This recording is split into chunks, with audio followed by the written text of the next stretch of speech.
Bueno, este es un video resumen de la materia que hemos observado para este tercer trimestre en primer grado.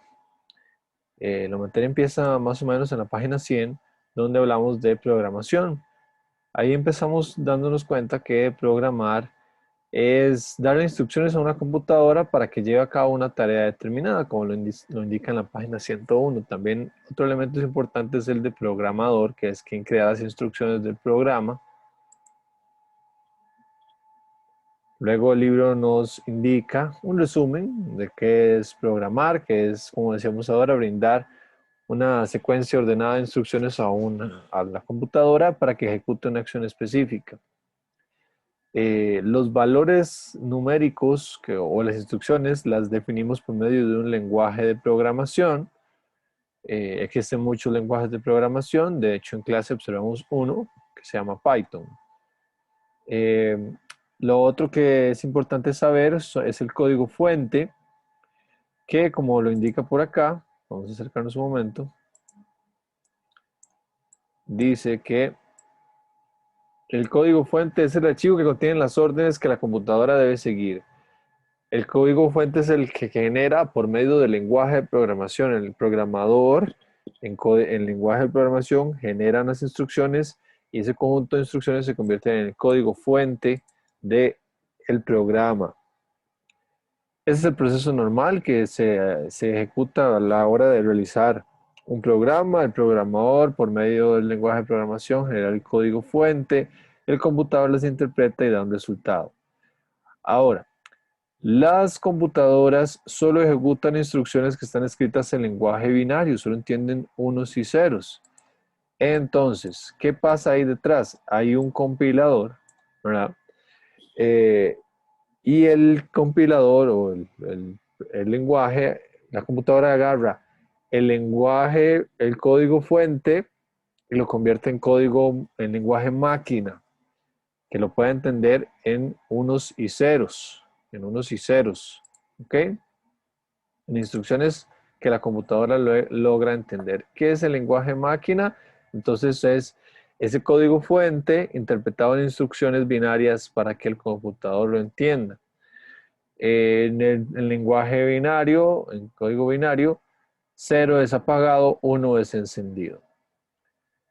Luego en la página 105 nos hablan de que el procesador o la CPU, la unidad central de procesamiento, es quien ejecuta todas las instrucciones de una computadora. Todas las computadoras, celulares, tabletas, eh, televisores inteligentes, hasta eh, refris inteligentes y carros inteligentes, pues tienen un procesador que ejecuta esas acciones. Esa es la parte más importante. Este sistema, dice, de encendido y apagado de señales eléctricas dentro de los circuitos de la computadora se llama el lenguaje máquina. ¿Ok? Entonces, el compilador agarra las instrucciones, como está aquí abajo, que ejecuta en código fuente el, el programador y las convierte en lenguaje máquina, unos y ceros. Entonces, como decíamos ahora, en muchos elementos hay programas, hay código fuente, hay un intérprete o un compilador. ¿Ok? Televisores inteligentes, tablets, computadoras, celulares inteligentes, relojes inteligentes, todos esos por detrás tienen una programación. ¿Ok? Hasta los relojes inteligentes.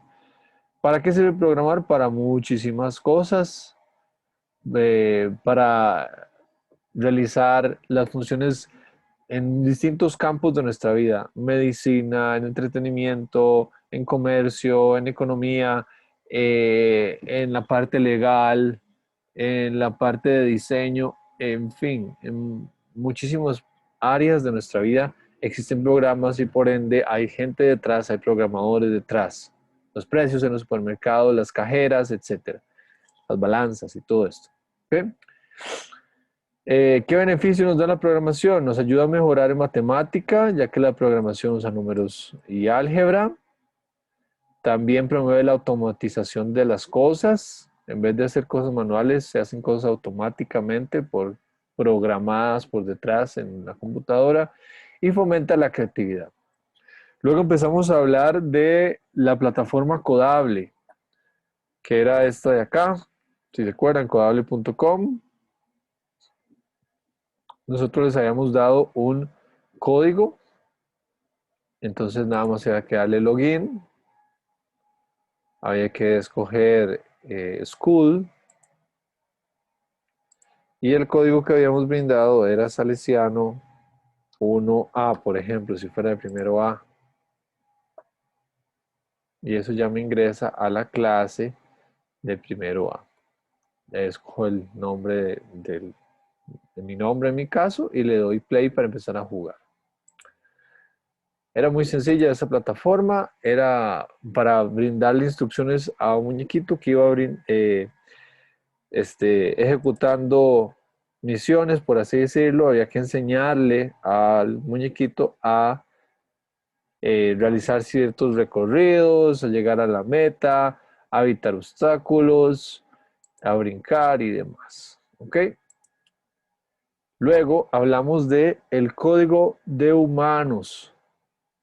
Todos en nuestra vida cotidiana realizamos instrucciones automáticamente. Me levanto, abro los ojos, me pongo las sandalias o pantuflas, voy al baño, me baño, después me seco, me pongo la ropa, voy a desayunar, me peino, me alisto para las clases, etcétera. Todas esas instrucciones que ya inconscientemente tenemos en nuestra mente son parte de nuestro código diario, de nuestras instrucciones diarias, de nuestro pseudocódigo.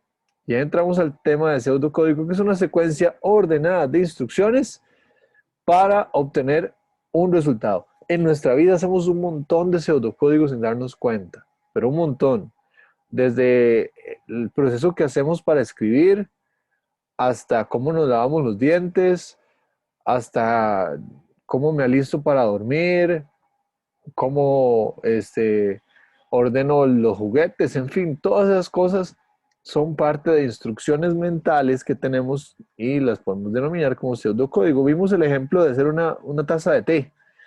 Primero lo calentamos el agüita, lo servimos en una taza, agarramos la bolsita de té, la metemos en la tacita, lo dejamos que repose, lo sacamos la bolsita y listo. ¿Ok? Entonces, es importante recordar que el pseudocódigo tiene un orden. Si no sigo ese orden, no voy a obtener el resultado. Hay veces en que en las distintas acciones el orden no es importante, ¿verdad? Qué sé yo, si estoy comiéndome un plato de arroz y frijoles, tal vez no sea tan importante saber qué me como primero, si los frijoles o el arroz. Pero en pseudocódigo, las instrucciones tienen un orden específico. No puedo poner algo antes de lo siguiente porque si no el resultado va a ser diferente. Eso es importante, ¿ok? Por ejemplo, no me voy a secar antes de bañarme. Me seco después de bañarme, ¿ok? Porque hay un orden para todo. Y vimos este ejemplo de Luis en su día a día, en su preparación para ir a la escuela, ¿ok? Luego hablamos de cómo programamos nuestro día, ¿verdad? Vimos 4 tipos de datos. Aquí es importante recordar 4 tipos de datos que vimos. Hablamos de los tipos de datos lógicos o booleanos que tienen valores falsos o verdaderos, false o true, dependiendo de el resultado. Por ejemplo, hoy comí atún, ¿es falso o es verdadero? ¿Verdad? Eh, hoy dormí bien, ¿es falso o es verdadero? ¿Verdad? Son cosas que tienen un resultado de sí o no, de falso o verdadero. Luego está el tipo de dato entero. El tipo de dato entero se usa para los números enteros. Pueden ser números negativos o positivos, pero son números enteros, ¿ok? Eh, Nada más recordar cómo se llaman números enteros. Luego está el tipo de dato carácter, como este char A o inicia con K, es una letra, es un carácter. Puede ser un número también, pero entre comillas, que se convierte en un carácter. ¿Ok? Un carácter, tipo de dato carácter, solo uno, solo uno. Si ya agarro dos o más, se convertiría en un tipo de dato string o cadena de caracteres o sucesión de caracteres. ¿Ok? Entonces son los cuatro tipos de datos que vimos. Booleano o lógico, de true o false, entero, números, caracteres, un solo carácter, string, cadena de caracteres, sucesión de caracteres.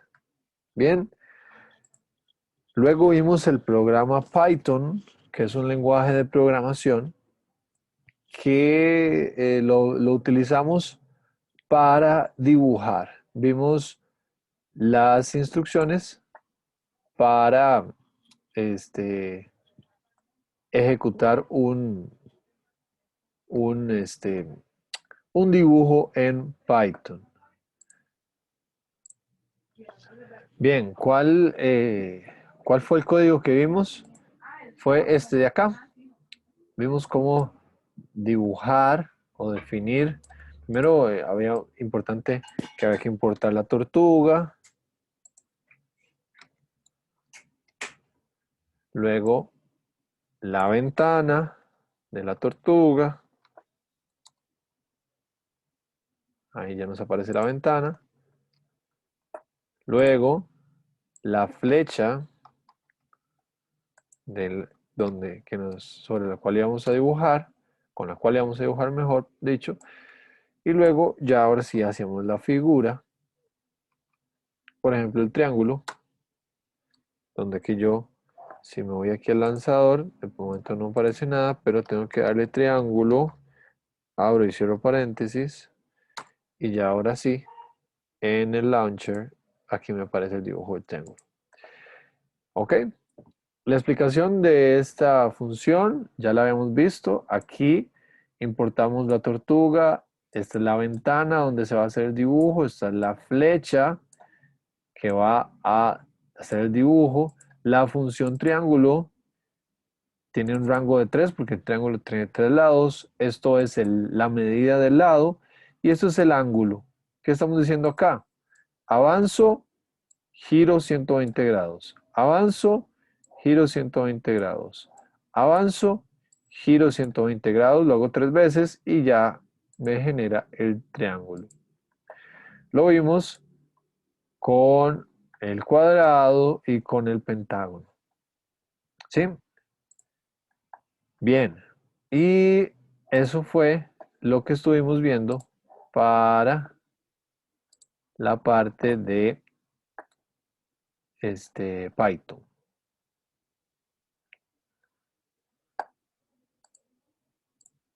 Entonces, cualquier otra duda que tengan, con mucho gusto me comentan y con gusto les ayudamos. Espero que esto haya servido. Cualquier duda, verá, con mucho gusto les ayudamos. Un abrazo a todos y que estén muy bien. Dios los bendiga.